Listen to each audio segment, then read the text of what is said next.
Good morning mga ka-adventure! Welcome back sa ating panibagong video for today. At kung bago ka pa lang sa aking channel, baka pwedeng paki-like and subscribe naman para maging updated ka sa aking mga video.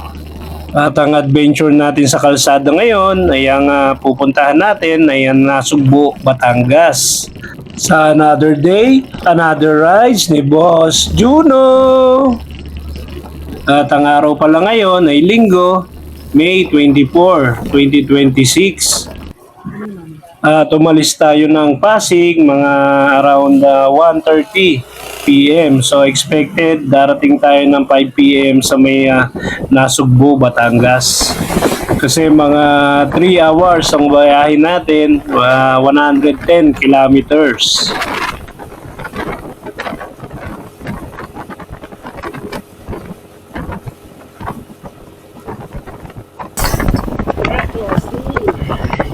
At yun, pagdating natin ng Maragondon, Ternate, madadaanan natin to yung Puerto Azul. So galing na kami dito way back 3 years ago.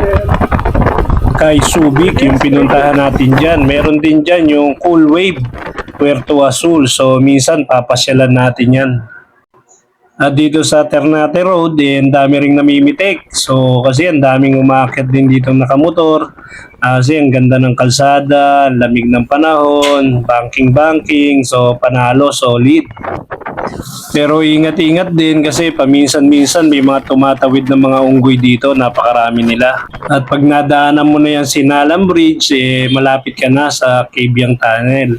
So maraming mga pwedeng magpicture sa'yo dyan, sila ate, yung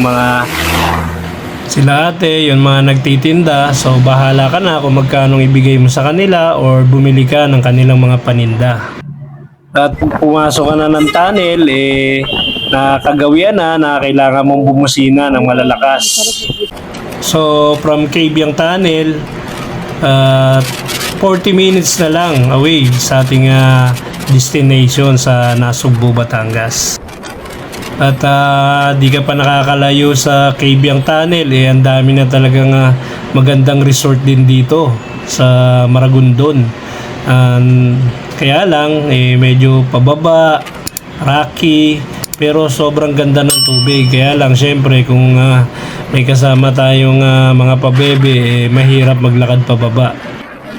Siyempre kasama natin si Mrs. Ayaw naman natin na mahirapan siyang bumaba. At dito binabaybay pa rin natin yung Ternate Nasugbu Road.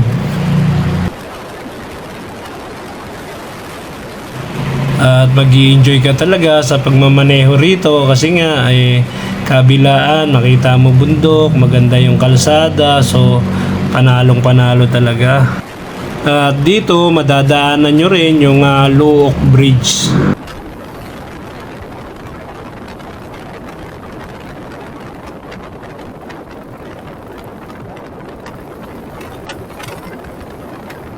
At lalampasan din natin yung Club Punta Puego. So yun, pang mayaman yun tunog pa lang At dito sa lugar na to, ang dami nyo rin pagpipilian kasi nga nasa Nasugbu tayo. So ang daming mga resort na pwede nyong pagpilian dito. At pag nalampasan nyo na yung Wawa Elementary School, kakanan lang tayo sa Tangigi Street. Tapos yung dulo nun, yung kanto, liliko lang kayo. Ayun na, Apasible Boulevard. So dire-diretso na lang to at makakarating na tayo sa ating destination sa Octo Wave Hotel and Resort.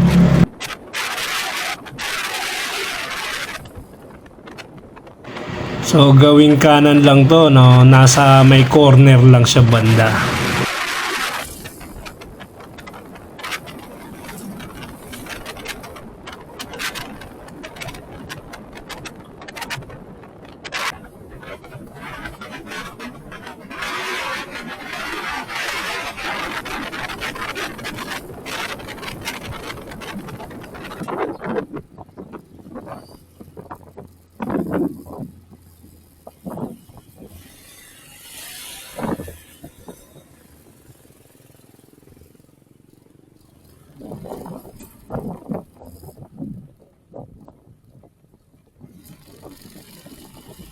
At nakarating tayo ng 5:30 p.m. So almost 4 hours ang biyahe natin. At matapos ma-confirm ni ate yung booking natin, so akit na tayo sa kwarto.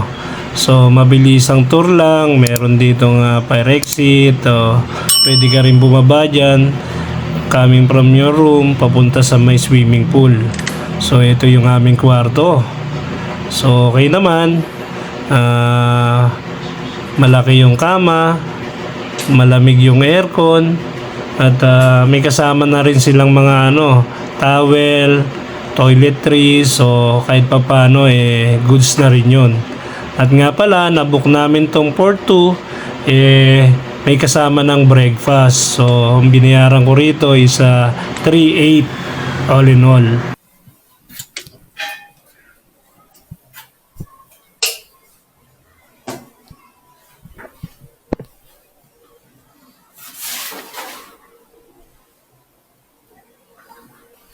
Ewan ko lang kung may hot and cold. Meron naman ako nakita naka-install pero hindi ko lang alam kung gumagana. At matapos lang namin ibaba yung aming mga gamit, lumabas muna kami para mag-dinner. So ang dami namang restaurant dito na pwede nyo pagkainan. At ano pa ba ang gagawin pagkatapos natin kumain, bumalik na sa hotel para subukan yung kanilang swimming pool. So nagulat ako, akala ko malamig, so warm yung tubig ng kanilang swimming pool. At talaga naman nag-enjoy kami ni Mrs. dyan, magtampisaw kasi nga naman hindi malamig. So pagtapos yan, tulog na and then rest muna. Okay, good morning guys. Narito tayo ngayon sa Off the Wave na matatagpuan sa Apasible, Nasugbo, Batangas. So, umalis tayo ng Pasig ng after lunch 1:30 kahapon Sunday. So, mga 1:30 umalis tayo. Dumating tayo rito sa mismong resort sa Off the Wave ng 5:30. So, almost 4 hours yung inabot. Pero sa Google Map, mga kulang-kulang 3 oras. So, 110 kilometer, mga ganon. Depende sa takbuhan. Siyempre kami, sama ko si Mrs. So, pahinto-hinto tayo at ni-enjoy lang yung view. Lalo na dumaan tayo sa may Ternate, sa Kabyang. Dumaan tayo doon. So, siyempre, nag-take ng picture, magagandang spot. Pagpasok pa lang ng Maragondon, maganda na Lalo na yung pagbaba sa Kabyang. Marami ring beach resort doon. Kaya lang, syempre, kasama natin si Mrs. Hassle dahil bababa. Pero goods din yung mga dagat doon. So, time check, na ngayon, Monday, May 25. So, mamaya, ikutin natin kasi maaga pa, mga alas 5 pa lang So, ikutin natin mamaya yung resort at saka yung dagat. Pero kagabi, nag-night swimming na kami sa pool dito. So, yun lang guys, update tayo mamaya. Dito tayo nag-park.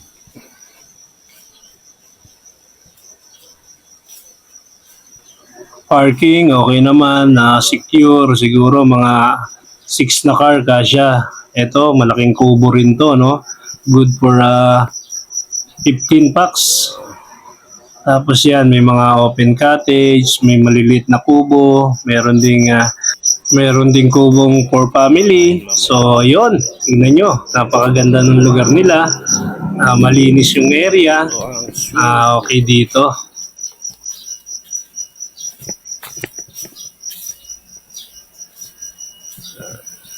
Maganda rin spot to.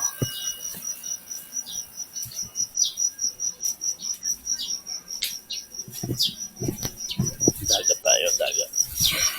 At habang tulog pa si Mrs., bumaba na tayo para i-check natin yung dagat at kung maganda or magugustuhan niya. Kalmado. Umulan. Umulan ata.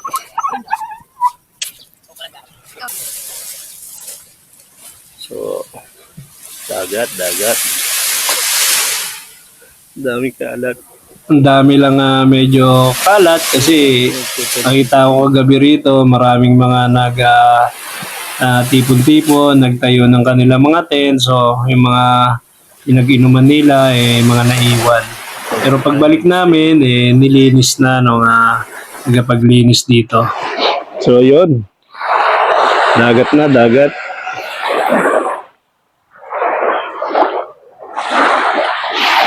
Hindi yata sisikat yung araw eh. Pero yung dagat. So, dami kasing mga tabi-tabi rin dito. Tent pitching. Black sand, no? Oh. So, yun lang. Okay.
At pagtapos naming maligo sa dagat, sinerve na rin yung aming tawag dito, yung pre-breakfast namin. And then nagpahinga lang kami. Siguro around mga 11. So, impake na uli. So, biyahe na tayo para pupuntahan naman natin ngayon ang Tagaytay. So, dadaan tayo ng Tagaytay. Magmula dito sa location namin, isang oras siguro ang biyahe namin para makarating ng Tagaytay. At kung nagbabalak din kayong pumunta rito, based on my experience, okay naman dito. Yung mababait yung staff, mabait si Kuya Guard, so secure yung inyong mga sasakyan or yung motor nyo. So sulit naman at sigurado mag-i-enjoy kayo. So sige, punta na kayo dito sa Octowave Hotel and Resort sa may Nasugbu, Batangas.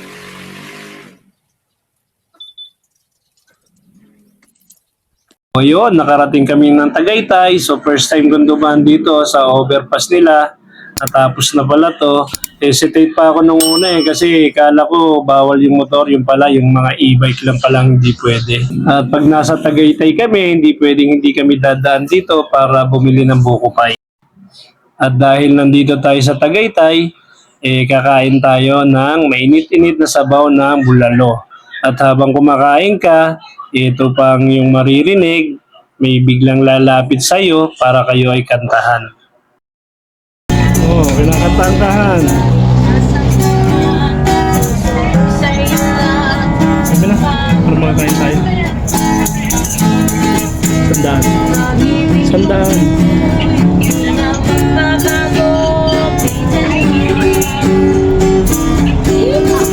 Yo, no?